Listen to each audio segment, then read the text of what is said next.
மகிழ மரத்தடியில் வேகமாக போயிட்டு இருந்த வெள்ளத்தோட சத்தத்தை தவிர வேற எந்த சத்தமும் இல்லாமல் இருந்துச்சு. மாமல்லர் கண் இமைக்காம சிவகாமியோட முகத்தையே பார்த்துட்டு இருந்தாரு. சிவகாமி கொஞ்ச நேரம் தரைய பாப்பா, கொஞ்ச நேரம் வெள்ளத்தை பாப்பா.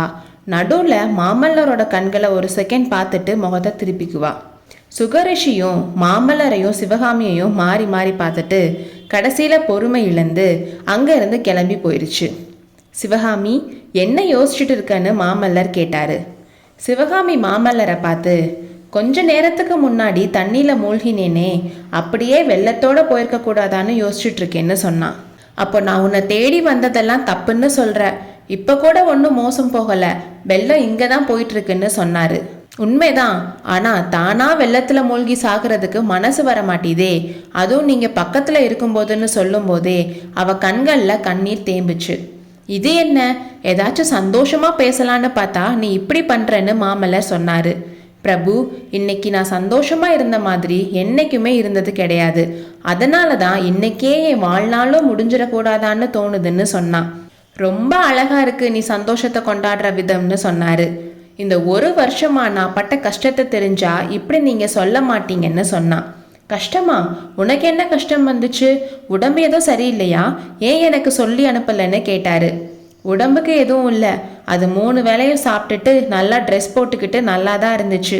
எல்லா கஷ்டத்தையும் அனுபவிச்சது மனசு தான்னு சொன்னான். உனக்கு ஏன் கஷ்டம் வரணும்? உன்னை யாராவது கஷ்டப்படுத்தினாங்களா? அதை பார்த்துட்டு அதை தடுக்காம உன் அப்பா என்ன பண்ணிட்டு இருந்தாருன்னு கேட்டாரு. சிவகாமி எதை பத்தி சொல்றான்னு மாமல்லருக்கு தெரிஞ்சாலும் அதை அவ வாயாலேயே சொல்லணும்னு புரியாத மாதிரி நடிச்சாரு. யாராலையும் எனக்கு கஷ்டம் வரல பிரபு, உங்களை மறக்க முடியாம தான் கஷ்டப்பட்டேன்னு சொல்லி அழுகவே ஆரம்பிச்சிட்டா. இவ்வளவுதானே சிவகாமி, இதுக்காக ஏன் அழுகணும்?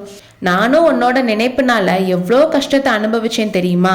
என்னோட ஓலையெல்லாம் நீ படிக்கலையான்னு கேட்டாரு. நீங்கள் எழுதின ஒவ்வொரு எழுத்தையும் மனப்பாடம் செஞ்சுருக்கேன். ஒவ்வொரு ஓலையும் 100 தடவை ரதிக்கு படித்து காட்டியிருக்கேன். ஓலையை படிக்கும்போது சந்தோஷமாக இருக்கும், அதுக்கப்புறம் ரொம்ப கஷ்டமாக இருக்கும், உங்கள் மேலே கோவமாக வரும்னு சொன்னான். சிவகாமி, உனக்கு என் மேலே கோபப்படுறதுக்காவது வசதி இருந்துச்சு, எனக்கு அது கூட இல்லைல்ல, அப்போ யாருக்கு கஷ்டம் அதிகம்னு சொல்லுன்னு கேட்டாரு. என் மேல் உங்களுக்கு கோபம் இல்லையா? அதனால தான் அசோகபுரத்தில் என்னை பார்த்துட்டு ஒரு வார்த்தை கூட பேசாமல் போனீங்களான்னு கேட்டான்.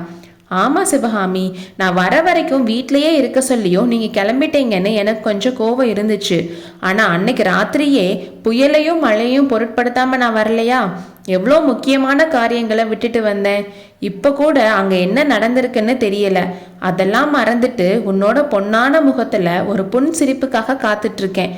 ஆனால் நீ கண்ணீர் விட்டு என்ன கலங்கடிக்கிறேன்னு சொன்னார். எல்லாம் உங்களால தான். 2-3 வருஷத்துக்கு முன்னாடி எப்பவும் சிரிச்சு சந்தோஷமா இருப்பேன். என் அப்பா கூட அடிக்கடி சொல்லுவாரு, இப்படி சிரிக்காத சிவகாமி, பாஞ்சாலி சிரிச்சு தான் பாரத போர் வந்துச்சு, பெண்கள் அதிகமா சிரிக்க கூடாதுன்னு சொல்லுவாரு. அந்த சிரிப்பும் சந்தோஷமும் இப்போ எங்க போச்சுன்னே தெரியல. நினைச்சு பார்த்தா எனக்கே ஆச்சரியமா இருக்குன்னு சொன்னான். சிவகாமி, நீ சந்தோஷமா இருந்த காலத்தை பத்தி சொல்லு, அதை கேட்கணும்னு ரொம்ப ஆசையா இருக்குன்னு மாமல்லர் சொன்னாரு. அவர் ரொம்ப வற்புறுத்தி கேட்டதால சிவகாமியும் சொல்ல ஆரம்பிச்சான். நான் சின்ன பிள்ளையா இருந்தப்போ அப்பாவோட செல்ல மகளா வளர்ந்தேன். அந்த வீட்டில் தனி ராஜ்யமே நடத்தினேன். அப்பா கிட்ட சிற்பம் கத்துக்க வந்த சீடர்கள் நான் என்ன சொன்னாலும் கேட்பாங்க. அப்போலாம் கவலைனா என்னன்னே எனக்கு தெரியாது. உலகத்துல எதை பார்த்தாலும் எனக்கு சந்தோஷமா இருக்கும். காலையில உதிக்கிற சூரியன்ல இருந்து மரங்கள், செடிகள், கொடிகள், பூக்கள் எல்லாமே எனக்கு சந்தோஷம் தரும். பட்டாம்பூச்சியை பிடிக்கிறது, வண்டுகளோட ரீங்காரத்தை கேட்கறது, பறவைகளோட சத்தத்தை கேட்கறதுன்னு எல்லாமே எனக்கு சந்தோஷத்தை தந்துச்சு.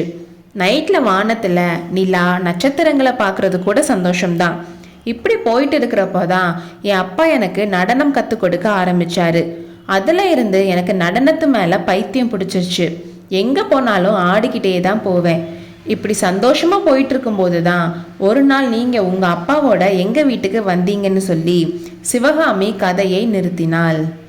அடுத்த அத்தியாயத்தில் சந்திப்போம்.